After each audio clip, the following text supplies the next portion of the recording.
Halo, selamat malam pemirsa. Tertangkapnya Wamenaker Emmanuel Ebenezer dalam kasus pengurusan sertifikasi K3 dalam operasi tangkap tangan KPK ini tentu mengejutkan publik. Tidak hanya publiknya dibuat kaget pemirsa. Begitupun juga dengan Presiden Prabowo Subianto yang dalam setiap kesempatan berulang kali sudah menyampaikan peringatan kepada para pembantunya untuk tidak melakukan korupsi. Apakah kemudian peristiwa dari Wamenaker Emmanuel Ebenezer akan kembali membuat Presiden Prabowo bertindak semakin tegas terhadap para pembantunya? Kita akan membahasnya di Apa Kabar Indonesia Malam bersama saya Ken Ana. Dan bersama saya Vena Kintan, kita juga masih akan membahas mengenai kasus dugaan ijazah palsu Presiden ke-7 Republik Indonesia Joko Widodo, di mana hari ini masih terus berlanjut pemirsa, akan ada pemanggilan terhadap Rismon Sianipar dan juga Nurdian. Lantas akankah ada kejutan baru setelah Rismon Sianipar diperiksa sebagai saksi di Polda Metro Jaya? Kita akan bahas untuk Anda selengkapnya di Apa Kabar Indonesia Malam.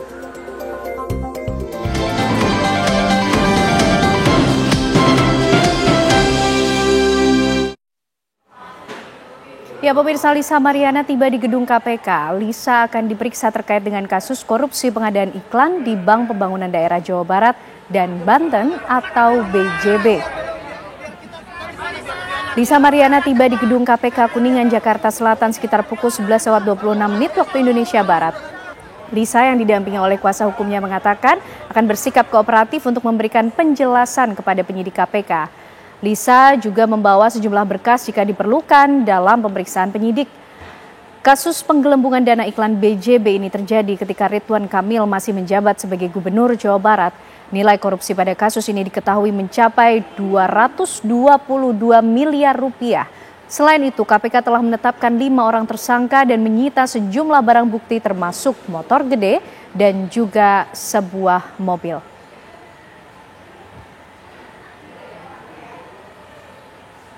Ada ditanyakannya apa aja? Berapa pertanyaan? Aliran dana aja. Aliran dana BJB. Berapa pertanyaan? Ada berapa pertanyaan tadi, Kak? Saya nggak hitung sih ya. Tapi sekitar 2 jam saya di dalam. Tapi memang ada aliran dana dari BJB ke Mbak Lisa? Untuk masalah itu, karena masih ada pemanggilan lanjutan nanti. Jadi tadi masih seputar pertanyaan yang lebih ke permasalahan BJB dengan Pak Ridwan Kamil aja. Tapi kalau ke depannya karena ini ada panggilan selanjutnya juga.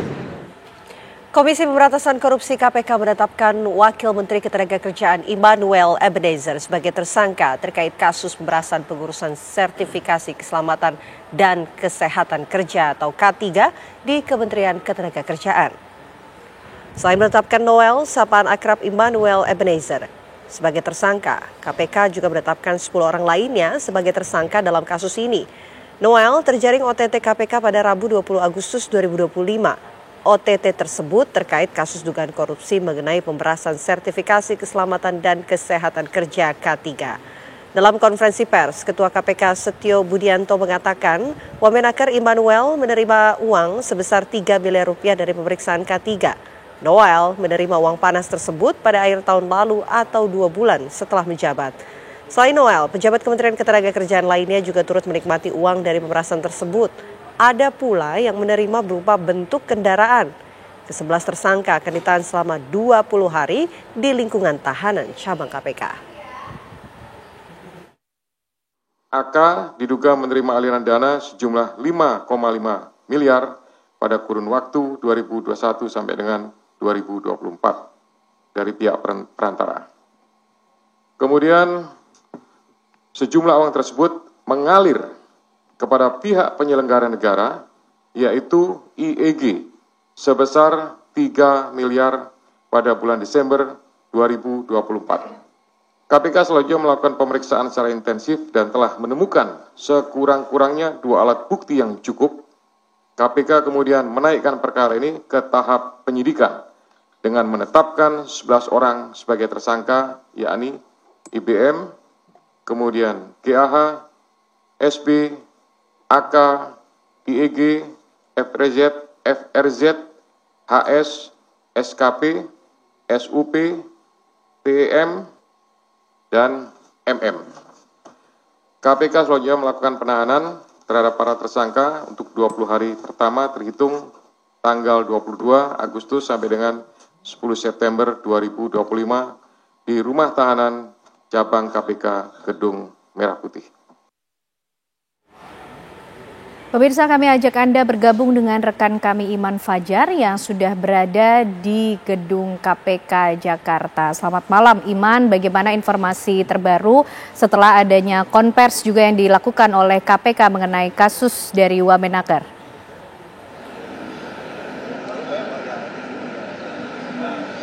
Ya, mengenai kasus yang menjerat Wakil Menteri Ketenagakerjaan Immanuel Ebenezer, tadi kita juga sudah sama-sama mendengar bagaimana konferensi pers dari KPK bahwa ini KPK telah resmi menetapkan Immanuel Ebenezer, Wakil Menteri Ketenagakerjaan, sebagai tersangka bersama dengan 10 orang lainnya dalam kasus dugaan pemerasan terkait sertifikasi atau pengurusan sertifikasi K3 di lingkungan Kementerian Ketenagakerjaan. Dan KPK sendiri menyebutkan bahwa memang praktik ini sudah berlangsung sejak 2019 lalu, pemirsa. Dan kita ketahui juga bagaimana sebenarnya Immanuel Ebenezer ini baru menjabat sebagai Wakil Menteri Ketenagakerjaan pada Oktober 2024 lalu. Namun dalam hal ini pemirsa, KPK menyebutkan bahwa selaku Wakil Menteri Ketenagakerjaan, Immanuel Ebenezer ini diduga ataupun juga berdasarkan pemeriksaan dari KPK ini mengetahui adanya praktik pemerasan tersebut dan juga membiarkan dan justru malah meminta jatah juga. Bagaimana tadi KPK juga menjelaskan Immanuel Ebenezer ini menerima setidaknya ada 3 miliar rupiah dari kasus ataupun juga praktek pemerasan ini pada Desember 2024 lalu. Dan total kerugian negara ataupun juga total uang yang mengalir dari kasus pemerasan ini ke sejumlah pihak ini sejumlah 81 miliar rupiah dari periode 2019-2024. Adapun kasus pemerasan ini sendiri juga diketahui oleh KPK usai adanya laporan dari masyarakat mengenai pungli, di mana sebagai informasi bahwa tarif sertifikasi K3 ini normalnya ada di harga Rp275.000. Namun fakta di lapangan menunjukkan bahwa pekerja atau buruh justru harus mengeluarkan biaya hingga 6 juta karena adanya tindak pemerasan ini. Dan dari laporan tersebutlah kemudian KPK melakukan kegiatan tangkap tangan pada tanggal 20 dan juga 21 Agustus 2025 lalu. Dan mengenai Wakil Menteri Ketenagakerjaan Immanuel Ebenezer tadi, setelah dilakukan konferensi pers tadi, kami juga melihat bagaimana ke-11 tersangka ini juga digiring untuk masuk ke mobil untuk kemudian dibawa ke rutan KPK, dan tadi juga dirinya meminta maaf kepada Presiden Prabowo Subianto dan juga meminta amnesti dari Presiden. Tentunya kita akan melihat bagaimana ke depannya. Sementara itu. Terima kasih Iman Fajar atas laporan Anda langsung dari Gedung KPK Jakarta. Ya pemirsa, kami hadirkan informasi berikutnya untuk Anda. Presiden ke-7 Joko Widodo mengapresiasi kerja KPK yang telah melakukan OTT sejumlah pihak, salah satunya Wakil Menteri Tenagakerja Immanuel Ebenezer. Terkait penangkapan tersebut, Jokowi meminta semuanya untuk menghormati proses hukum yang ada. Saya sangat mengapresiasi kerja baik dari KPK dan kita semua harus menghormati proses hukum yang ada.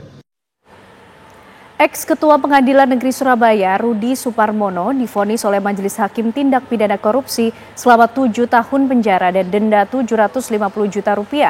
Rudi dinilai menerima suap dalam perkara pengurusan vonis bebas kepada terdakwa perkara pembunuhan Gregorius Ronald Tanur. Dalam sidang kasus tersebut, Majelis Hakim menyebut bahwa Rudi terbukti bersalah telah menerima suap sebesar $43.000 Singapura atau setara 21,9 miliar rupiah dari kuasa hukum Ronald Tanur, yakni Lisa Rahmat. Majelis Hakim menilai akibat suap itu mempengaruhi keputusan dalam mengatur susunan Majelis Hakim dalam sidang kasus tersebut. Dengan demikian, Rudi divonis oleh Majelis Hakim selama 7 tahun dan denda Rp750 juta subsidiar 6 bulan kurungan penjara.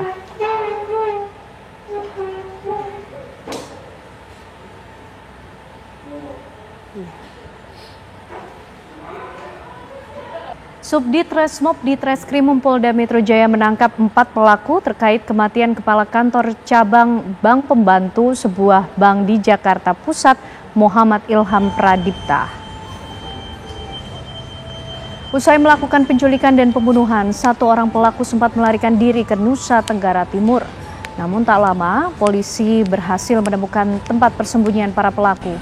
3 orang pelaku diamankan di kawasan Johar Baru, Jakarta Pusat. Kemudian dikembangkan polisi dan berhasil menangkap keempatnya. Hingga kini para pelaku masih menjalani pemeriksaan di Polda Metro Jaya. Keempat terduga pelaku langsung dibawa ke Jakarta dan menjalani pemeriksaan.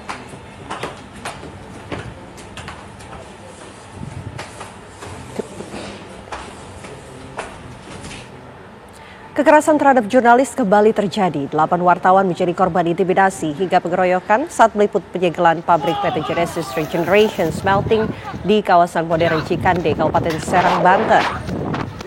Peristiwa bermula saat rombongan para jurnalis sedang melakukan peliputan suatu acara yang dihadiri beberapa pejabat dan Humas Kementerian Lingkungan Hidup dihalangi masuk oleh petugas keamanan yang berada di lokasi.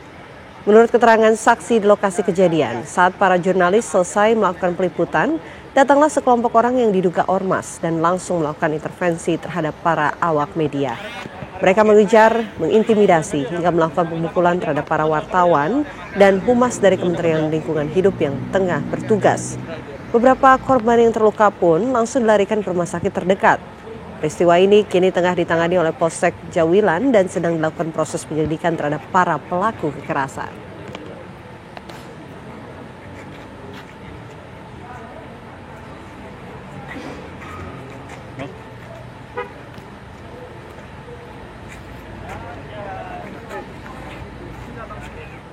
Ya, pemirsa, tertangkapnya Wamenaker Emmanuel Ebenezer ini tentu mengejutkan banyak pihak, termasuk juga Presiden Prabowo Subianto yang sudah seringkali mengingatkan para pembantunya untuk bisa bekerja dengan amanah dan tidak melakukan tindak pidana korupsi. Lalu akankah kemudian momentum dari penangkapan Noel ini menjadi momentum juga bagi Presiden untuk menilai kembali bagaimana para pembantunya yang tidak sejalan dengan cita-citanya, dan apakah ini juga menjadi alarm penting bagi setiap pembantu dari Presiden Prabowo Subianto? Malam hari ini kita akan membahasnya bersama dengan sejumlah narasumber yang sudah hadir di Apa Kabar Indonesia Malam. Ada Bang Ahmad Riza Patria dari Gerindra. Selamat malam Bang Riza. Selamat malam. Sehat ya Bang? Sehat, Alhamdulillah. Alhamdulillah, terima kasih sudah hadir malam hari ini. Assalamualaikum warahmatullahi wabarakatuh. Waalaikumsalam. Dan juga hadir bersama kita ada Mas Agung Baskoro, pengamat politik kita. Selamat malam Mas Agung. Malam, sehat juga ya Mas ya?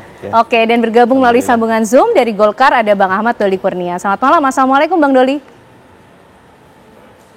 Waalaikumsalam. Oke, baik. Bang Riza, ini tertangkapnya Emmanuel Ebenezer, Wamenaker ini nampaknya menjadi catatan hitam pertama di pemerintahan Presiden Prabowo Subianto.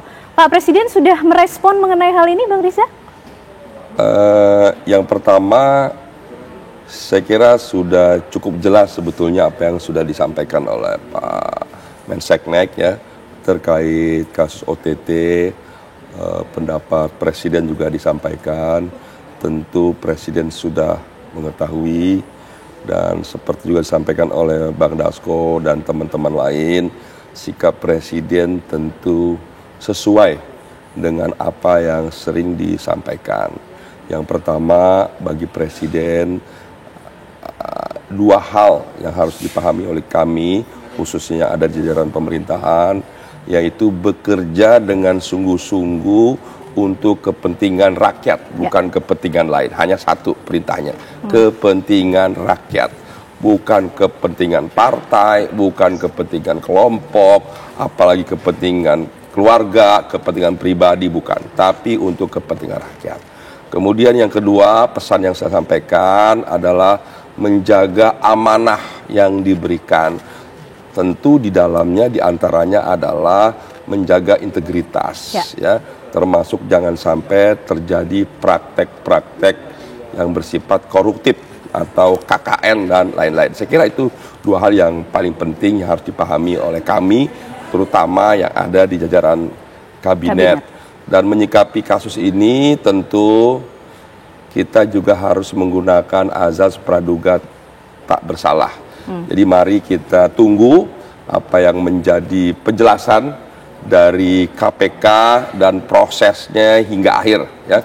Yang bersangkutan punya hak membela diri, mengklarifikasi, menjelaskan. Para aparat hukum penegak hukum, mempunyai kekuasaan, kewenangan, dan berbagai fasilitas untuk melakukan semua proses hukum. Dan tentu yang paling penting juga bagi kami yang ada di jajaran kabinet ini menjadi peringatan yang penting, menjadi pelajaran yang sangat penting untuk kembali seperti apa yang disampaikan oleh Presiden, bekerja dengan sungguh-sungguh hanya untuk kepentingan rakyat, bukan kepentingan lainnya. Dan yang kedua, menjaga amanah, termasuk diantaranya jangan melakukan KKN atau korupsi. Wamenaker Emmanuel Ebenezer ini sudah ditetapkan sebagai tersangka ya, tadi oleh KPK sudah diumumkan. Pak Presiden di ruang publik berkali-kali, bahkan dari awal pemerintahannya menyampaikan mengenai apa yang disampaikan Bang Riza tadi, jauhi atau jangan lakukan tindak pidana korupsi. Tapi Bang, kalau secara pribadi atau lebih dekat, Pak Prabowo ini sebagai Presiden juga sering memberikan peringatan resmi tidak sih kepada para pembantunya di kabinet, mungkin melalui grup WhatsApp atau seperti apa menyampaikan? Ya, itu sering dilakukan. Sebelum menjadi presiden saja beliau sering menyuarakan itu, menyampaikan kepada kami kader-kader yang ada di partai, selalu disampaikan di berbagai kesempatan. Dan beliau juga menyampaikan di banyak kesempatan, ya negara ini tidak akan pernah bisa maju ya kalau praktek KKN masih menjamur, masih ada korupsi dan sebagainya. Makanya semua program-program di bawah kepemimpinan Pak Presiden, Pak Prabowo, semuanya hanya untuk kepentingan rakyat, tidak ada kepentingan lain. Dan mohon maaf, kalau ada para pengusaha yang mengambil keuntungan berlebihan saja, beliau tidak bisa terima gitu. Bukan tidak boleh untung, tentu orang bekerja, berusaha harus untung gitu Mas Agung kan. Tapi yang wajar, istilah beliau itu yang wajar ya kan. Karena kan masih banyak rakyat Indonesia yang masih kurang, yang belum mampu, tidak punya rumah, makan satu hari 1 kali, 2 kali, kalaupun 3 kali dengan menu yang sangat minim. Jadi beliau sangat prihatin, makanya beliau bekerja sungguh-sungguh ingin memberikan yang terbaik. Seperti yang saya sampaikan, beliau itu selalu 3T. T yang pertama selalu ingin memberikan yang terbaik. Yang kedua ingin yang terbanyak. Yang ketiga yang tidak kalah penting juga ingin yang tercepat. Ingin yang terbaik untuk semua hal. Pendidikan, kesehatan, ekonomi, kesejahteraan, berbagai fasilitas, beliau ingin memberikan yang terbaik bagi seluruh masyarakat bangsa Indonesia. Dan tidak sampai di situ, beliau juga ingin yang terbanyak. Itu sebabnya koperasi desa dibangun di setiap desa, di kelurahan. Kalau desa ada 100.000, di Republik ini 100.000 dibikin koperasi. Tercepat. Bayangkan membuat koperasi desa nyawa dalam hitungan bulan, 2, 3, 4 bulan selesai, 80.000. Kelembagaannya sekarang kami di bawah pimpinan Pak Zulkifli sekarang sedang mempersiapkan operasional, ya baru 108. Ada 80.000 yang harus dioperasionalkan agar pada akhirnya hadirnya koperasi desa ini bisa menghadirkan produktivitas, lapangan pekerjaan, meningkatkan pertumbuhan ekonomi, dan pada akhirnya dapat meningkatkan kesejahteraan masyarakat Bang Riza, desa. itu tadi kemudian perintah yang sangat clear dan jelas dari Presiden Prabowo Subianto. Bang Doli, ini yang tertangkap oleh KPK ada di kabinet, pembantu Presiden Prabowo Subianto. Kita juga ingin tahu bagaimana respon koalisi yang ada di dalam kabinet juga Bang Doli melihat adanya kasus ini. Catatan pertama adalah pemerintahan Presiden Prabowo Subianto, catatan hitam tapi Bang. Iya, tentu ini mengejutkan ya. Kemudian sekaligus memprihatinkan ya, secara pribadi Saudara Noel ini kan kita bisa nilai bahwa ya tidak mempunyai sensitivitas ya. Kemudian yang kedua ya selama ini kan kita kenal juga ya, tadi juga diputar itu bagaimana Noel ini dianggap selama ini ya orangnya cukup kritis ya, bicaranya juga ceplas-ceplos ya, dan sering komentarnya juga anti korupsi gitu. Nah yang berikutnya secara bagian dari pemerintahan Pak Prabowo dan Gibran ya, beliau ini ternyata tidak committed ya, tidak amanah gitu, tidak mampu menerjemahkan apa yang menjadi visi dan kemudian perintah, arahan, bahkan pernyataan-pernyataan yang begitu sering dari Pak Prabowo ya, yang berkali-kali menyampaikan bahwa kita harus memberantas korupsi, kita harus tidak boleh mengambil hak, zolim terhadap rakyat dan seterusnya gitu loh. Nah, tapi itu dilakukan. Nah, jadi kita harus pisahkan ya, ini antara soal pribadi dengan soal institusi gitu. Nah, jadi saya kira juga proses sampai ke OTT ini kan prosesnya nggak sederhana ya.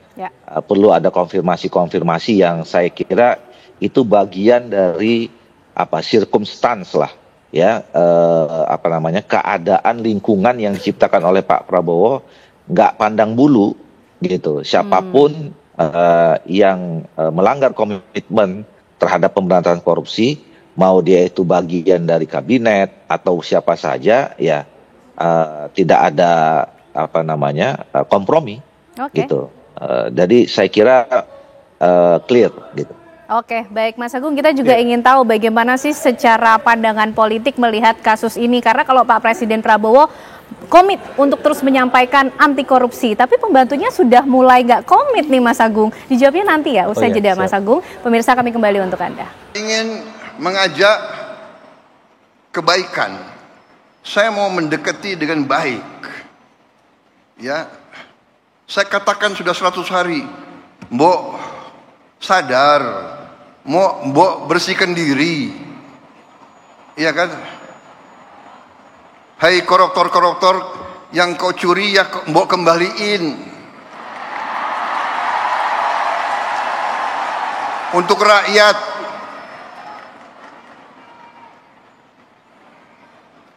Kalau malu-malu nanti kita cari cara yang gak malu. Tapi Mbok ya kembaliin. Saya tunggu 100 hari, 102 hari, 103 hari sudah. Ini 100 berapa hari ya? Apa boleh buat? Ya terpaksa lah. Jaksa Agung, Kapolri, BPKP, KPK,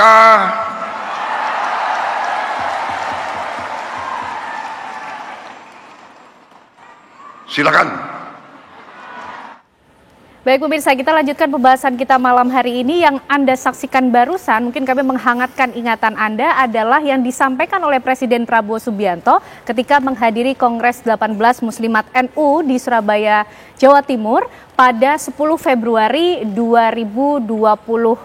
Mas Agung, nampaknya dalam momen tersebut Pak Prabowo sudah memberikan alert secara halus. Mbok sadar, yang korupsi dikembalikan saja uangnya. Nah ini kalau kita runut dari waktunya Mas, KPK menyatakan kasus yang kemudian menyeret Emmanuel Ebenezer Desember 2024. Artinya sudah terjadi, sudah diingatkan oleh Pak Prabowo. Artinya ini memang buat semua sebenarnya, bukan hanya untuk Bang Noel. Dan peringatannya keras, sebenarnya berulang kali kan pidato beliau soal korupsi, ya penanganan KKN. Tapi saya nggak tahu apakah ini masuk kiri keluar kanan, kemudian dilupakan. Tapi yang jelas momen Bang Noel ditangkap ini bisa menjadi momentum bersih-bersih di internal, misalkan Gerindra, kemudian di internal kabinet, supaya tidak terulang lagi. Karena harapannya nokta hitam ini tidak berlanjut menular ke yang lain, wakil menteri dan seterusnya. Karena jumlahnya kan besar nih, kabinetnya gemuk. Kalau nggak hati-hati bisa pecah rekor. Kemarin kan Pak Jokowi paling banyak tuh menteri yang tersangkut kasus ya, kemudian ditangkap oleh KPK. Kemudian saya melihat juga momentum ini bisa dijadikan arahan untuk reshuffle ya, karena udah ada momen yang lain bertemu secara politis, ada hubungan yang dekat dan sangat dekat dengan PDIP hari ini. Kemudian ada momentum teknokratis, Pak Prabowo menyampaikan secara objektif bahwa nilai kabinetnya masih 6. Dan sekarang ada momentum yuridis nih, di mana ada salah satu anggota kabinet yang tertangkap tangan oleh KPK yang selama ini kemungkinan kecil untuk lepas gitu. Presidennya kan begitu kalau OTT seperti itu. Jadi saya berharap ini bisa menjadi momen bersih-bersih, merelaksasi ya postur kabinet. Ya kalau memang ada menteri wakil menteri yang problematik bermasalah, ya sudahi. Ya dengan pertimbangan politis, teknokratis, yuridis, supaya apa? Supaya tidak terkena residu-residu KKN itu, karena kan ini image-nya buruk ke publik. Dan publik hari ini mengapresiasi betul kerja KPK, dan harapannya ini bisa membuat KPK-nya juga naik lagi pamornya ya setelah sebelumnya mendapat citra minor seperti itu. Ya, oke. Bang Riza, ini alarmnya sebetulnya sudah berkali-kali disampaikan oleh Pak Prabowo ya, Pak Presiden. Lalu apakah ini betul-betul akan dijadikan momentum bersih-bersih di kabinet? Tapi dijawabnya sebentar Bang Riza ya, ditahan dulu karena kami akan ajak Anda pemirsa untuk melihat bagaimana kemudian tanggapan masyarakat, utamanya terkait dengan kasus yang menyeret Wakil Menteri Ketenagakerjaan Emmanuel Ebenezer. Silakan, Aurel. Oke, selamat malam Ken Ana dan juga pemirsa. Benar sekali, Wakil Menteri Kemenaker Emmanuel Ebenezer atau Noel ini terjerat operasi tangkap tangan KPK terkait kasus dugaan pemerasan yang berkaitan dengan pengurusan sertifikasi keselamatan dan juga kesehatan kerja atau K3 yang mana OTT tersebut itu terjadi pada hari Rabu tanggal 20 Agustus lalu. Dan memang sebagai pejabat negara, Noel ini memiliki harta kekayaan hampir terhitung 17,6 miliar, yang mana harta tersebut dilaporkan ke KPK pada 17 Januari 2025 lalu.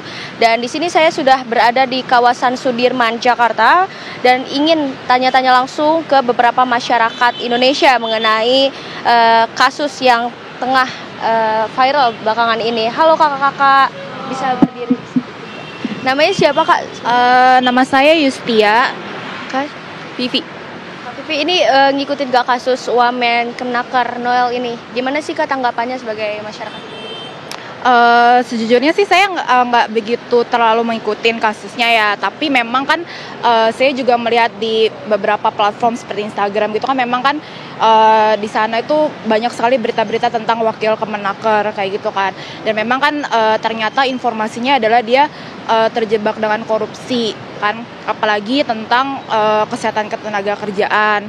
Ya jujur sih dari saya sebagai masyarakat Indonesia kecewa tentunya gitu loh. Jadi kayak dia ini wakil menteri gitu kan, kok bisa gitu loh dengan adanya dia tanggung jawab yang besar kepada masyarakat tapi dia malah melakukan korupsi gitu sih kak. Kalau kakaknya sendiri? Sebenarnya saya ngikutin, nggak terlalu ngikutin ya, cuman baru denger baru akhir-akhir ini dan cukup miris sih dengan beritanya, karena namanya kementerian kan lembaga pemerintahan yang kita percaya untuk melakukan bidang spesifiknya ya, kalau dalam hal ini ketenagakerjaan. Jadi sangat disayangkan sekali sih kalau misalnya menyelewengkan amanah dari masyarakat. Oke, menurut Anda kak, apakah kasus ini jadi mencoreng kepercayaan Anda sebagai masyarakat ini? Oh, sangat mencoreng sih, karena kalau sebagai lembaga sertifikasi yang memberi sertifikasi artinya kan dia sudah melabeli bahwa perusahaan tersebut atau orang yang melakukan pekerjaan tersebut layak gitu, sudah dinyatakan mampu. Tapi kalau misalnya ini diuangkan alias dia melewati tahap-tahapan sertifikasi, jadi kan sertifikasi itu tidak lagi jadi basis kita percaya orang ini mampu atau tidak. Ini sangat mencoreng kepercayaan terhadap sertifikasi tersebut. Kakak sendiri? Tentu itu mencoreng sekali ya, apalagi kan di dunia pekerjaan semua perusahaan itu pasti, apalagi di bidang industrial kayak gitu kan, mereka kan membutuhkan adanya kesehatan keselamatan kerja. Nah kalau misalkan dari kementerian sendiri pun dia nggak mengikuti prosedur yang ada, misalkan kayak dari mulai persiapannya di lapangan segala macam, dan mereka cuman bisa melakukan itu dengan uang, ya untuk apa gitu loh, maksudnya kasihan ke para pekerjanya aja sih gitu. Terima kasih banyak ya kayak tanggapannya ya. Oke Ken Ana, seperti itu mungkin tanggapan dari beberapa masyarakat Indonesia. Sementara demikian saya kembalikan ke studio. Baik, terima kasih Aurelia Zafira yang sudah mencoba untuk mengcapture bagaimana respon masyarakat yang kecewa. Bang Riza, nampaknya Presiden Prabowo yang selalu mengutamakan masyarakat juga pasti senada dengan hal ini. Apakah kemudian akan dijadikan momentum bersih-bersih seperti yang disampaikan Mas Agung tadi di kabinet? Iya, tentu setiap pemerintahan, setiap presiden dari sejak zaman Bung Karno hingga Pak Prabowo semua punya keinginan yang sama, punya niat yang baik, punya tujuan yang baik, termasuk dalam hal pemberantasan korupsi dan selalu ingin jajaran kabinetnya bersih dari KKN, dan apabila ada yang melakukan KKN, ya tentu ini harus menjadi pelajaran yang penting, diambil hikmahnya, dan ke depan kita kerjasama semua pihak untuk agar hari ini tidak terulang kembali di masa-masa ke depan, tidak hanya di pemerintahan Pak Prabowo, tapi semua. Hingga akhir zaman nanti tentu kita ingin bangsa kita menjadi bangsa yang bebas dari KKN ya. Nah itu saya kira harapan kita semua, terlebih Pak Prabowo selalu menekankan di banyak kesempatan pentingnya kerjasama yang baik, ya, pentingnya satu negara bebas dari korupsi, agar kekayaan yang besar, yang banyak yang dimiliki oleh bangsa Indonesia itu betul-betul dapat dimanfaatkan untuk sebesar-besarnya kepentingan rakyat. Itu selalu yang disampaikan oleh beliau. Bahkan beliau menyampaikan juga di banyak kesempatan seperti tadi, para pengusaha ya, yang mendapatkan keuntungan yang banyak selama ini, menikmati hasil kekayaan Indonesia selama ini, tolong juga ingat kepada rakyat kita yang masih banyak belum memiliki rumah yang layak, makan, pekerjaan, keuntungan yang dinikmati, agar berbagilah untuk kepentingan rakyat, tidak hanya untuk kepentingan pribadi, keluarga atau kelompok atau usahawan yang ada di lingkungan mereka masing-masing. Terlebih bahkan beliau juga yang tidak kalah penting bagi para koruptor yang selama ini menikmati ya, hasil korupsinya sekian banyak, beliau sering menyampaikan, ya mbok ya dikembalikan ya dengan caranya masing-masing, silakan ya. Apakah beramal, sudah sangat halus tampaknya caranya Pak Prabowo sebetulnya diam-diam atau disumbangkan untuk kepentingan, diam-diam, ya silakanlah ya, itu nanti urusan dosanya urusan sama Tuhan masing-masing. Tapi Bapak Prabowo ingin semua kekayaan ini untuk kembali ke rakyat gitu loh. Mungkin ada para pejabat yang selama ini menikmati hasil korupsi yang banyak belum ketahuan gitu. Segeralah melapor. Kalau nggak punya keberanian melapor, setidaknya uang yang banyak itu dikembalikan untuk kepentingan rakyat dengan caranya masing-masing gitu. Silakan. Oke, baik Bang Doli, kita juga penasaran ingin tahu suara dari koalisi, apakah juga sepakat mendukung bila kemudian kasus ini, momentum ini juga menjadi momen bersih-bersih pembenahan di kabinet. Tapi sesaat lagi ya Bang Doli, dijawabnya usai jeda, kami kembali untuk Anda. Dan kejadian ini akan barangkali akan semakin keras kita memberikan dan mengingatkan kepada seluruh jajaran, tidak hanya kepada kabinet. Ini kan sekali lagi ini kan membuktikan bahwa memang korupsi ini sudah sedemikian masuk kategori, kalau penyakit ini stadium 4, stadium lanjut gitu. Dan itu ya berlaku untuk tidak hanya kepada pejabat negara, kepada semuanya gitu. Memang PR besar kita. Baik, kita lanjutkan pembahasan kita malam hari ini, pemirsa. Bang Doli, tadi dari kabinet juga sudah menyampaikan respon dari Presiden Prabowo Subianto. Sudah sampai stadium 4 begitu. Tapi Bang Doli, kalau suara dari koalisi sendiri, bagaimana sikapnya? Mendukung bila ini dijadikan momentum bersih-bersih pembenahan di tubuh kabinet? Artinya mengarah pada reshuffle? Saya kira pertama, sekali lagi beberapa kali saya sampaikan, reshuffle itu adalah hak prerogatifnya presiden. Ya, ada kejadian seperti ini atau tidak ada kejadian, ya kapan dan siapa yang mau diganti, penilaiannya apa gitu, itu sepenuhnya kewenangan Pak Prabowo sebagai presiden gitu. Nah, tetapi kalau kita lihat dari semua pernyataan-pernyataan, langkah sikap terakhir tadi juga disampaikan oleh Mensesnek ya, kami yakin bahwa Pak Prabowo pasti tidak akan tinggal diam ya, pasti akan melakukan atau mengambil langkah-langkah yang lebih tegas lagi dengan kejadian ini.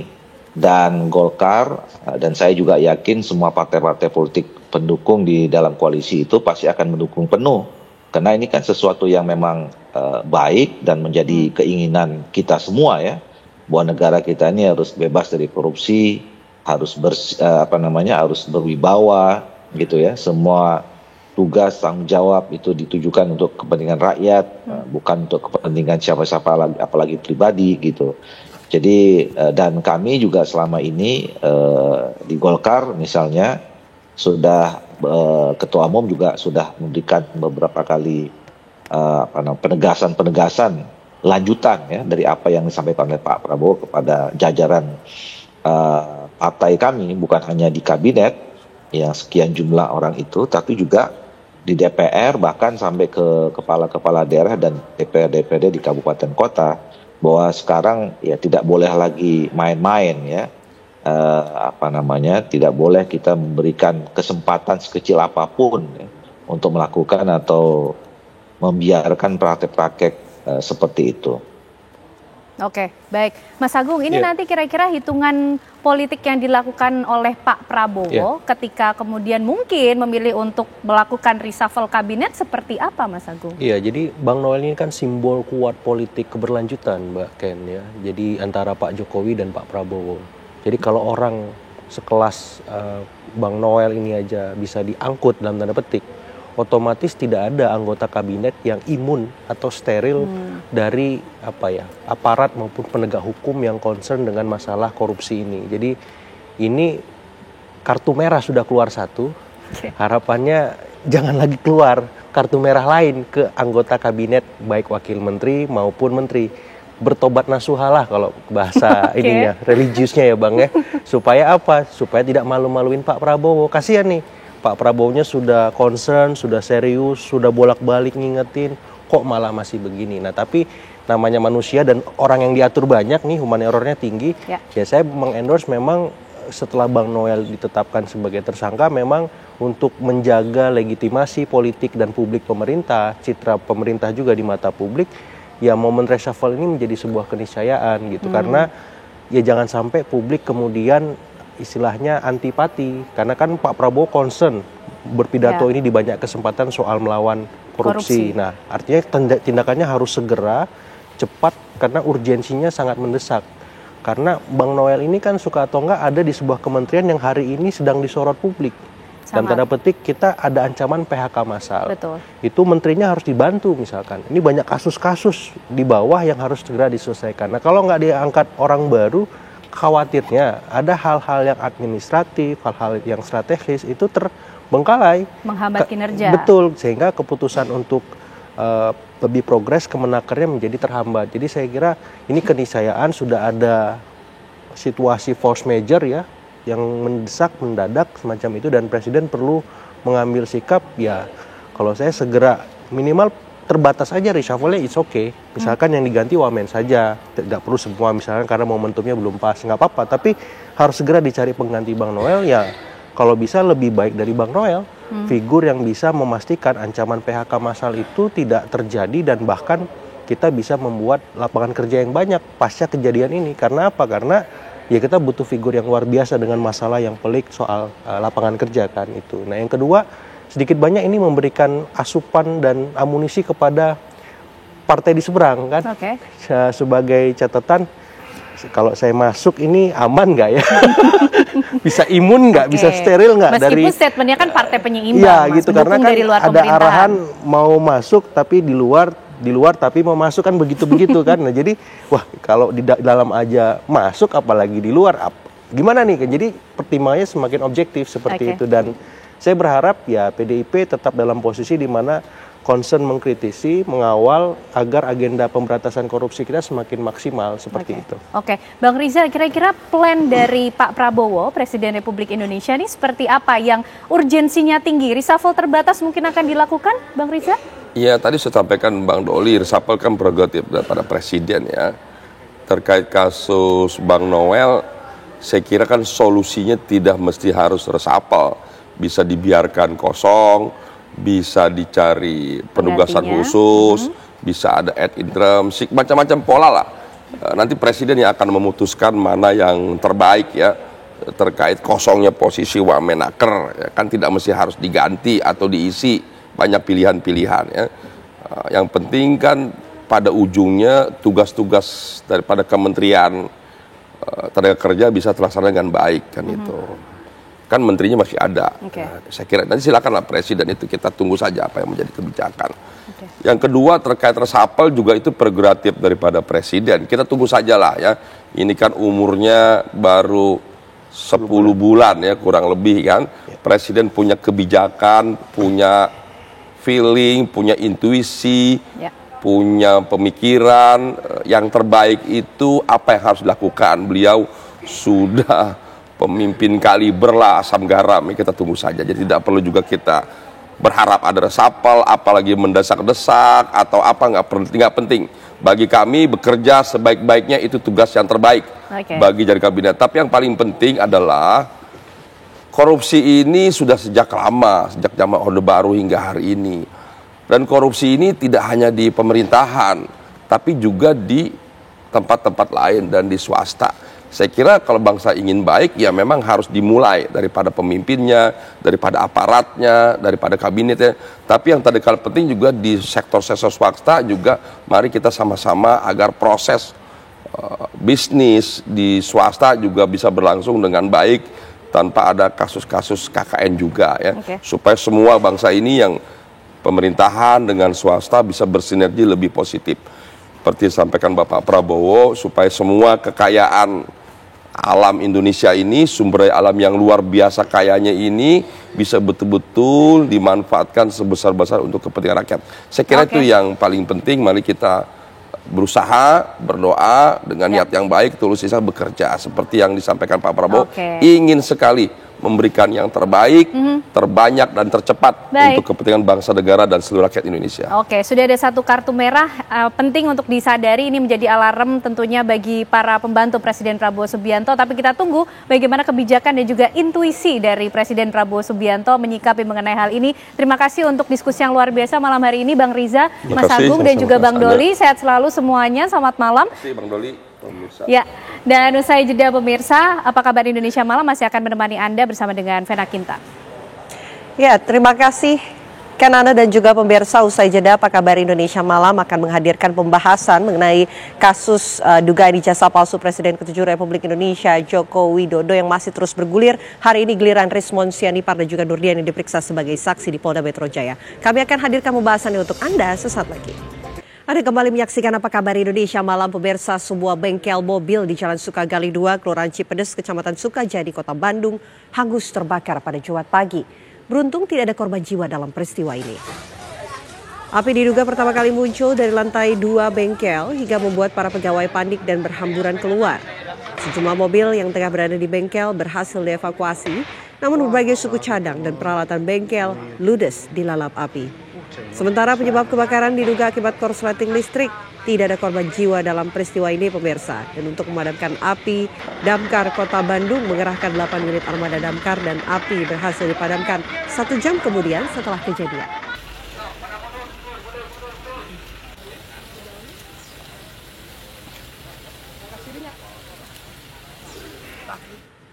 Diduga remblong truk box terperosok masuk ke dasar sungai Cikundul, Cianjur, Jawa Barat. Akibatnya, 1 orang sopir mengalami luka cukup serius dan langsung dilarikan ke RSUD setempat. Beginilah rekaman video amatir warga saat evakuasi sopir truk box terperosok ke sungai Cikundul sedalam 20 meter di Kampung Bojong, Desa Ciloto, Kecamatan Cipanas, Cianjur, Jawa Barat. Kejadian bermula saat truk box melaju dari arah Jakarta menuju Cianjur melaju dengan kecepatan sedang. Namun saat melewati jalan menurun yang disertai menikung, truk hilang kendali lantaran ada dugaan kondisi rem tidak berfungsi dengan baik. Akibat kejadian tersebut, sopir alami luka cukup serius akibat terjepit kabin truk. Saat ini korban sudah dilarikan ke RSUD Cimacan untuk mendapatkan perawatan intensif.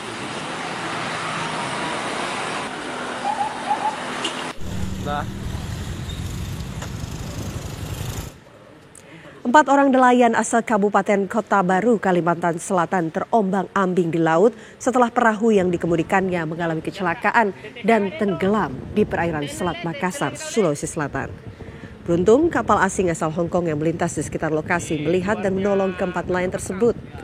Inilah detik-detik video rekaman yang diambil oleh salah seorang nelayan asal Kabupaten Kota Baru, Kalimantan Selatan saat perahu yang ditumpanginya nyaris tenggelam di Selat Makassar.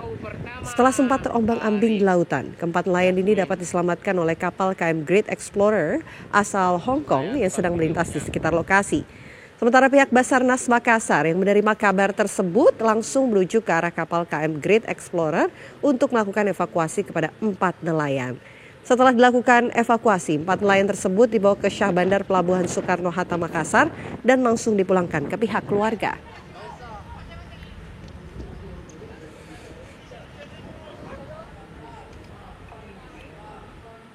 Kita ke informasi lainnya, pemirsa. Penyidikan kasus dugaan ijazah palsu Joko Widodo di Polda Metro Jaya masih terus berjalan.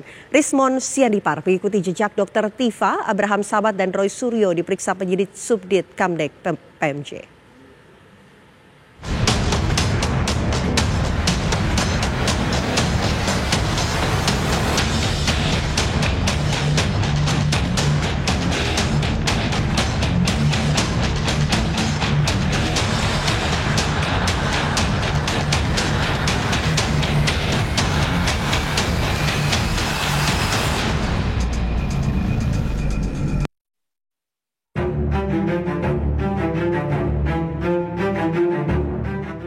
Kasus dugaan ijazah palsu Presiden ke-7 Joko Widodo masih terus bergulir di Polda Metro Jaya. 12 orang yang dilaporkan Jokowi dan kuasa hukumnya dalam dugaan fitnah ijazah palsu terus diperiksa penyidik Subdit Keamanan Negara PMJ. Pada Kamis kemarin, terlapor atas nama Dr. Tifa Uziah, Tia Suma memenuhi panggilan penyidik sebagai saksi. Meski memberikan keterangan, Dr. Tifa menolak saat diminta untuk menandatangani sumpah oleh penyidik. Langkah Dr. Tifa ini menyusul kehadiran Abraham Samad dan Roy Suryo yang beberapa hari sebelumnya memenuhi panggilan penyidik.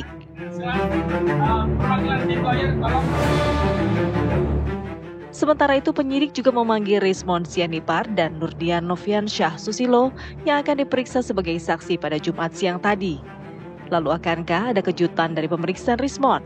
Dan sejauh apa para terlapor ini akan berubah status menjadi tersangka?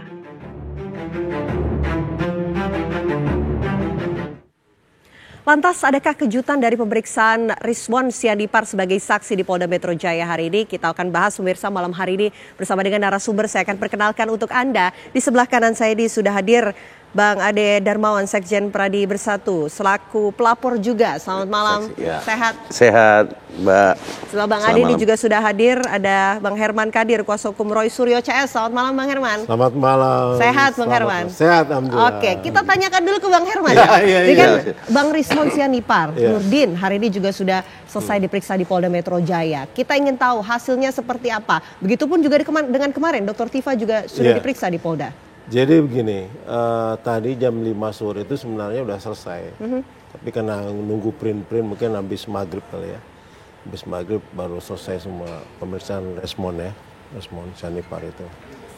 Nah, dari pemeriksaan itu, baik Roy Suryo, Dr. Tifa maupun Rismon ini, memang mereka menuntut harus dihadirkan objeknya itu, artinya ijazah aslinya itu. Oke. Nah, di dalam pemeriksaan itu ketika ditanya, ijazah ini tidak ada lagi di Lab Krim Mabes Polri, informasinya gitu. Maka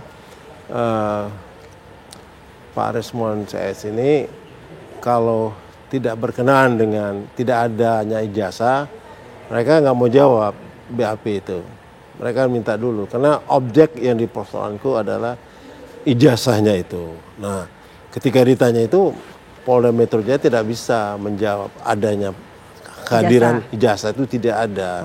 Nah, itu kalau pertanyaan di luar kasus itu mereka jawab. Tapi kalau sudah berkenaan dengan kasus ijazah, mereka tidak akan mau jawab. Jadi selama hari ini diperiksa tidak memberikan jawaban berkaitan dengan ijazah? Tidak.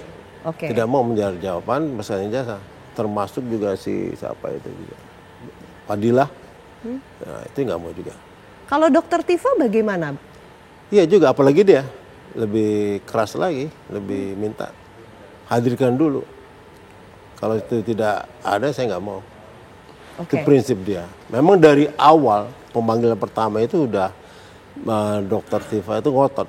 Memangnya kalau sudah ada ijazahnya mau apa? Kan ini kan lagi dalam pemeriksaan sebagai saksi gitu. Iya. Tapi kalau sudah ada ijazahnya, apa yang akan disampaikan? Ya itu, akan ada pertanyaan kan.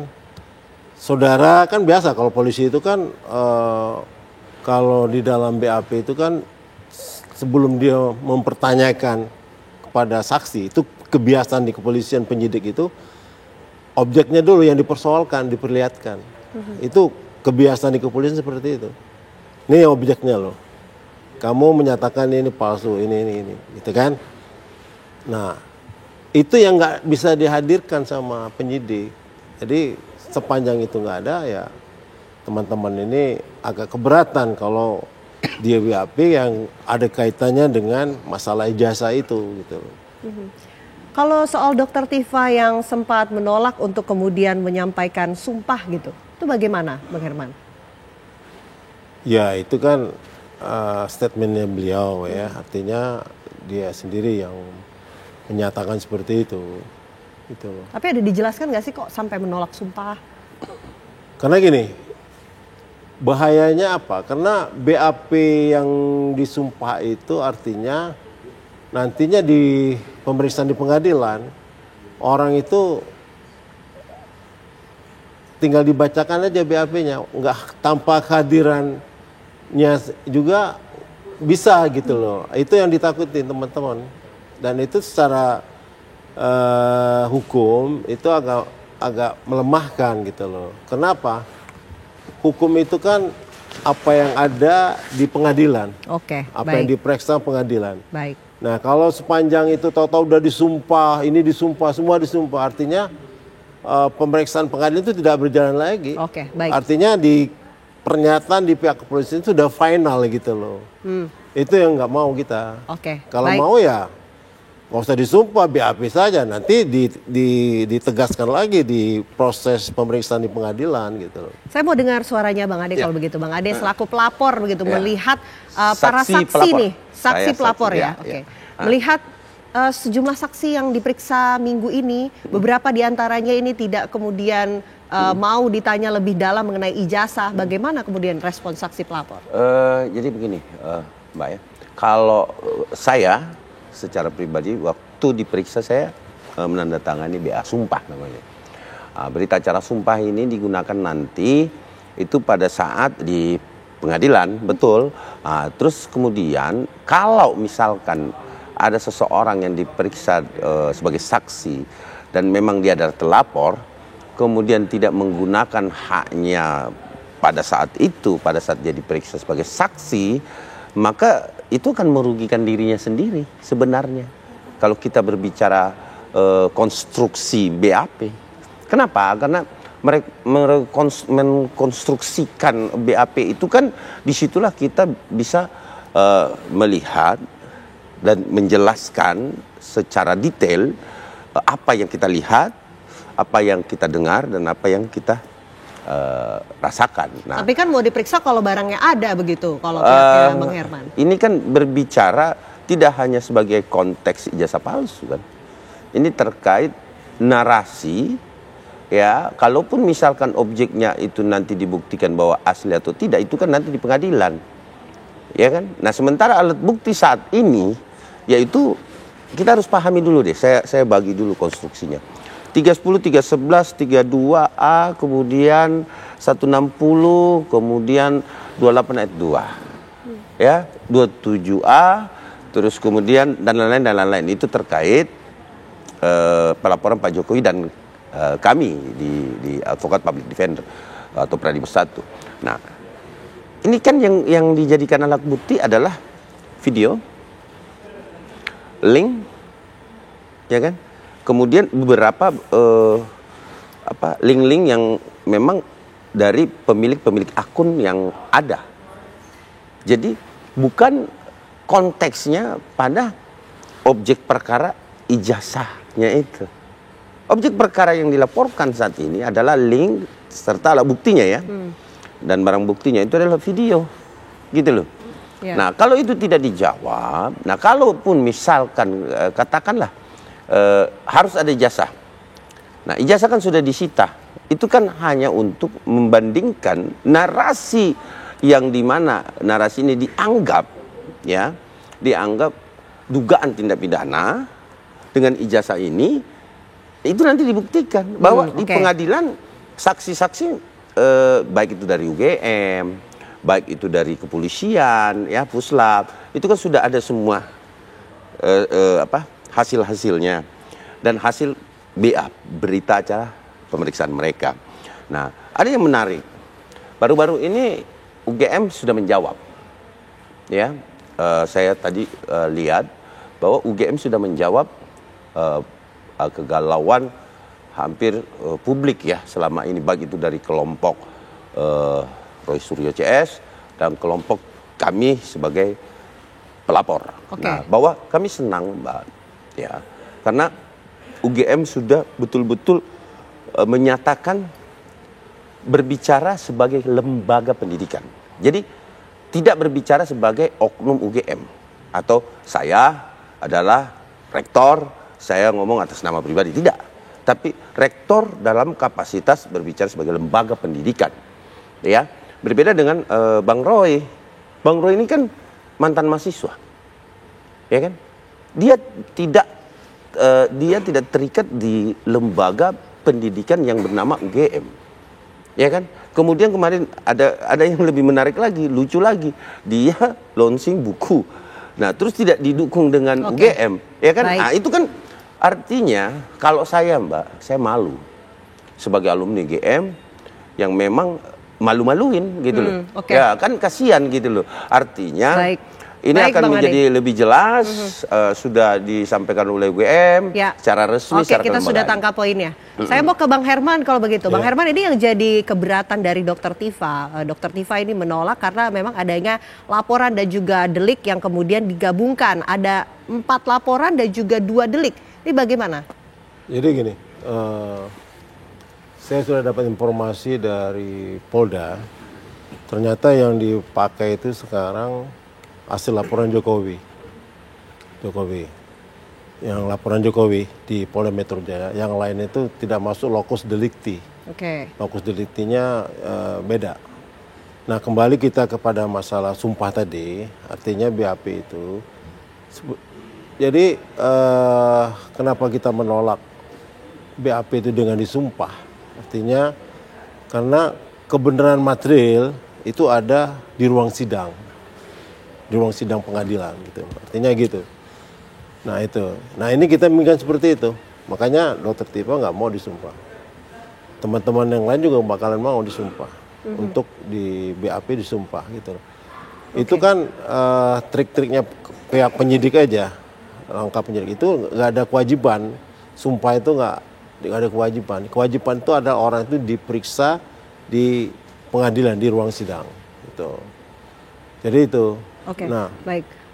Menarik juga kalau kita lihat pernyataan yang disampaikan oleh 2 hari lalu ketika di Polda Metro Jaya. Ini kuasa hukum Pak Hozinuddin ini juga sempat menyebutkan bahwa SPDP dari pelapor itu sebelumnya nggak ada atas nama Pradi. Itu seperti apa sih sebetulnya penjelasan yang dimaksud? Ya itu tadi saya bilang, itu setelah digelar perkara di Polda Metro Jaya itu diambil ranah untuk hukumnya.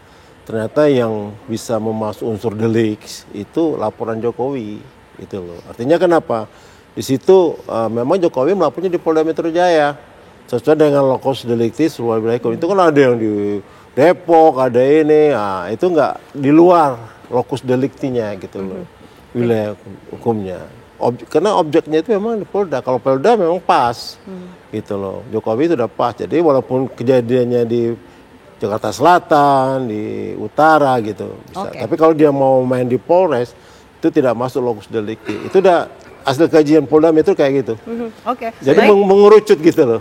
Ditahan dulu ya, nanti Bang Ade bisa menanggapi soal itu. Termasuk juga apakah pihak saksi pelapor Bang Ade ini juga optimis bahwa penyidikan akan dapat kemudian mengeluarkan nama status tersangka baru setelah memeriksa saksi minggu ini dan juga rencananya ahli pada minggu depan. Ditahan nanti, kita akan jawab usai jeda. Apa kabar Indonesia Malam akan kembali untuk Anda sesaat lagi. Ya, kita lanjutkan diskusi kita pemirsa. Pernyataan yang disampaikan oleh Bang Herman ini tadi juga menyebut nama pelapor dari Pradi Bersatu ini tanda tanya di mana gitu. Sekalian direspon Bang Ade terkait optimis gak, yakin gak dalam waktu dekat dalam tahap penyidikan ini akan ada nama status hukum baru untuk tersangka? Kalau dipertanyakan bahwa yakin, kami yakin. Nah, namun saya jawab dulu ya, yang untuk pelaporan. Pelaporan itu awalnya 6. 6. 1 dari Insinyur Joko Widodo sendiri, Bapak Presiden. Terus 5 itu adalah relawan. Relawan 4, 1 praktisi hukum atau dari anggota kita. Pradi Bersatu. Dari 4 ini ya 2 dicabut. 2 dicabut, sisa 3. Yang punya Pradi nggak dicabut berarti ya? Jadi 3 dijadikan 1.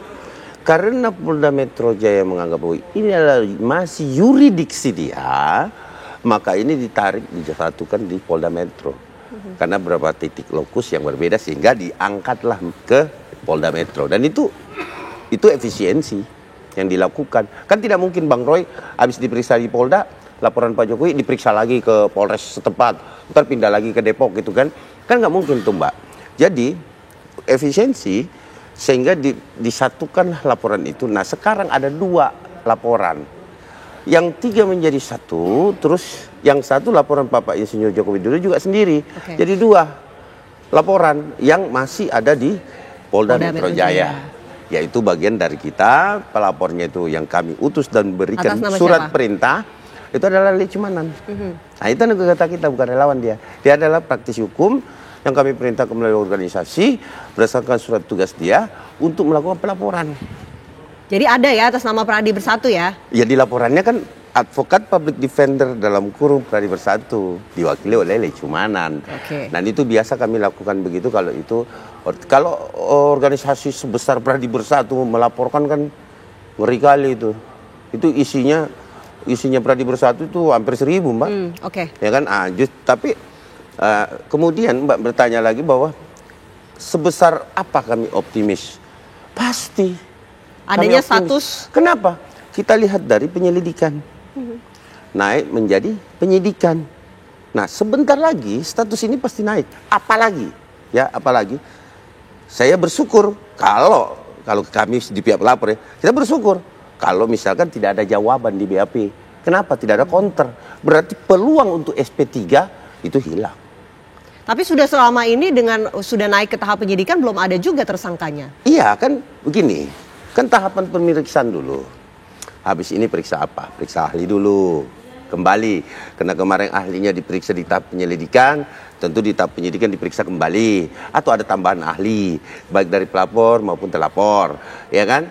Kemudian setelah itu, setelah diperiksa semua ahli, kemudian tentu ada yang namanya perubahan status dari penyidikan dan menentukan siapa sih dari penyidikan ini siapa sih sebenarnya tersangkanya. Nah biasanya kalau saksi dari pelapor itu bagus dia memaparkan atau menjawab. Nah justru bisa dinilai tidak kooperatif ketika kita tidak mau menjawab apa-apa. Nah dan peluang kita hilang. Ingat loh ya, ada produk kepolisian namanya SP3. Peluang itu akan hilang ketika kita tidak kooperatif. Kenapa? Ada pasal baru lagi yang ditentukan. Oh, kalau tidak kooperatif, ya polisi berhak. Kita tangkap poinnya. Kita ingin minta respon dari Bang Herman. Kalau begitu, Bang Herman, ini dari pihak Pradi Bersatu yakin, saksi pelapor nih yakin dalam waktu dekat akan ada status hukum baru terhadap Roy Suryo Chair yang sudah disidik. Ya bisa-bisa aja sih. Tapi yang tadi saya mau klarifikasi, kenapa saya bilang tadi hanya laporan Jokowi yang direspon oleh Polda Metro Jaya, karena yang peristiwa itu ternyata itu posisinya ada di Jakarta Pusat, di kantornya Egy Sujana, Jakarta Pusat di Tanah Abang. Nah sementara kan Pradi Bersatu selatan ya? Selatan. Itu selatan sama pusat juga. Pusat juga laporan, ada? Ya, laporan. Kalau yang di pusat masuk, tapi selatan nggak masuk lokus deliktinya karena dari hasil BAP kemarin ternyata itu ada di Jakarta Pusat. Makanya pihak penyidik ketika saya baca nih press conference, jadi laporan Jokowi yang dipakai untuk jadi laporan acuannya, laporan itu pengaduannya. Nah itu Yang tadi masalah ini. Terkait ini adanya penetapan tersangka perubahan status hukum bagaimana nih dari Ya, pihak itu Roy Suryo CS? Tergantung dari pihak penyidik sendiri Kewenangan penyidik. Kewenangan penyidik itu kan ada pada kewenangan penyidik. Tapi kalau dari hasil penyelidikan dan BAP yang kemarin ini masih sangat jauh untuk menetapkan seorang tersangka. Satu langkah lagi tinggal ahli minggu depan. Iya. Ya kan tentunya ahli kan. Nanti kan ahli ditanya objeknya mana gitu. Kunci dari persoalan ini adalah di objek.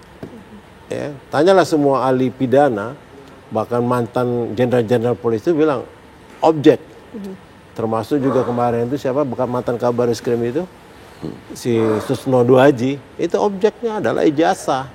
Nah, sepanjang ijazah itu tidak ditampilkan, ya itu belum bisa mempersangkakan orang. Belum bisa nih katanya. Dan itu kalau dipaksakan. Jadi pihak kepolisian melanggar hukum. Kalau menurut saya, kalau itu dipaksakan akan terjadi pelanggaran hukum oleh pihak kepolisian. Oke, baik. Ya, jadi saya perjelas lagi bahwa kalau kita berbicara bahwa ini cuman lokus yang di Jakarta Pusat, itu nggak seperti itu. Ada dua hal kalau kita mau berani jujur. Sebenarnya penyidik udah menanyakan itu. Apakah Anda tahu yang ini, cuma nggak diakui. Itu beda loh Mbak ya.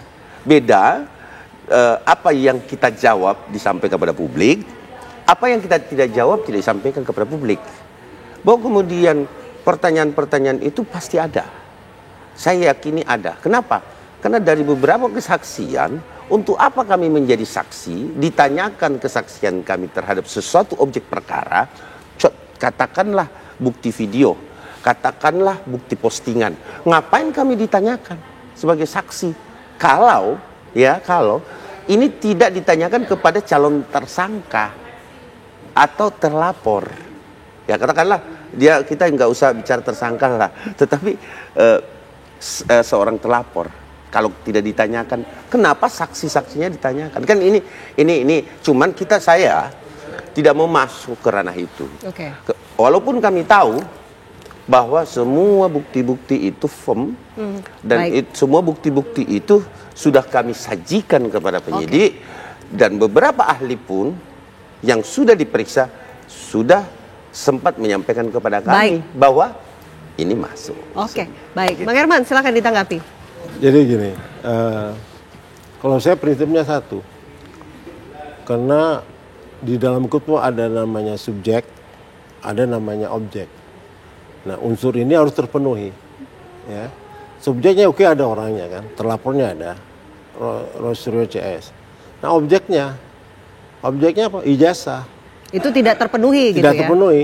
Kalau ijazah ini hadir dan terpenuhi dan hasil lab krimnya itu menyatakan itu identik dan asli, artinya baru bisa ada tersangka. Kan udah. Sepanjang itu tidak ada hasil lab krim itu tidak mungkin.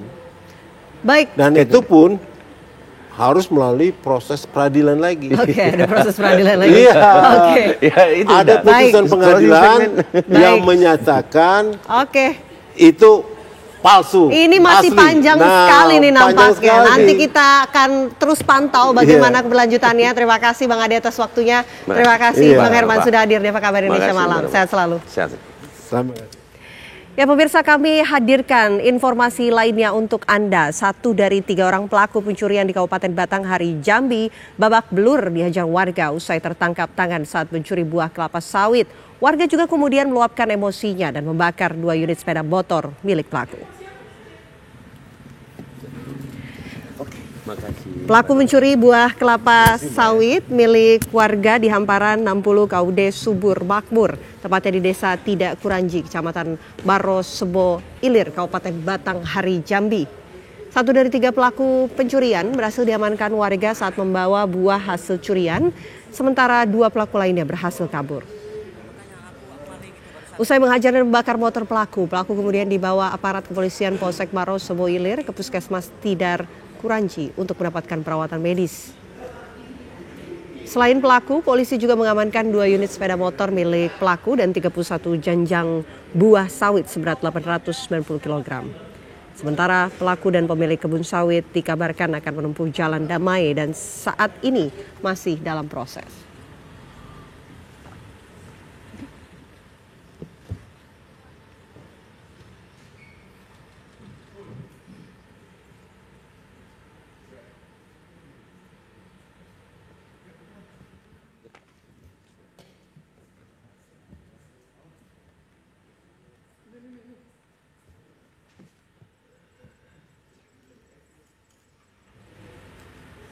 Seorang pria di Cilacap, Jawa Tengah menjadi bulan-bulanan masa. Pria tersebut diduga hendak mencuri sepeda motor milik warga. Dalam video yang beredar di media sosial, terlihat seorang pria tengah dihakimi massa akibat diduga mencuri sepeda motor milik salah satu warga desa Surusunda, Kecamatan Karangpucung, Cilacap, Jawa Tengah. Menurut pihak kepolisian, kejadian ini bermula saat salah satu warga yang tengah belanja ke warung lupa mencabut kunci motornya. Pelaku yang melihat kunci motor korban menggantung langsung membawa kabur motor tersebut. Warga yang mengetahui motornya dicuri berteriak minta tolong dan mengejar pencuri tersebut. Warga berada di lokasi pun langsung menangkap dan menghakimi terduga pelaku. Dan untuk mempertanggungjawabkan perbuatannya, terduga pelaku berinisial IS langsung dibawa ke Polsek Karangpucung, Cilacap dan terancam hukuman 5 tahun penjara.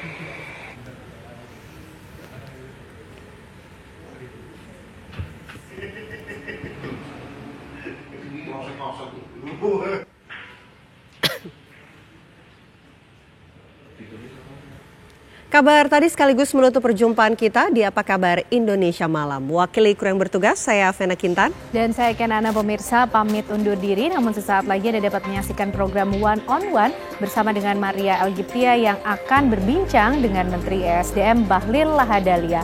Akhir kata dari Apa Kabar Indonesia Malam pamit pemirsa. Terima kasih. Selamat malam. Sampai jumpa.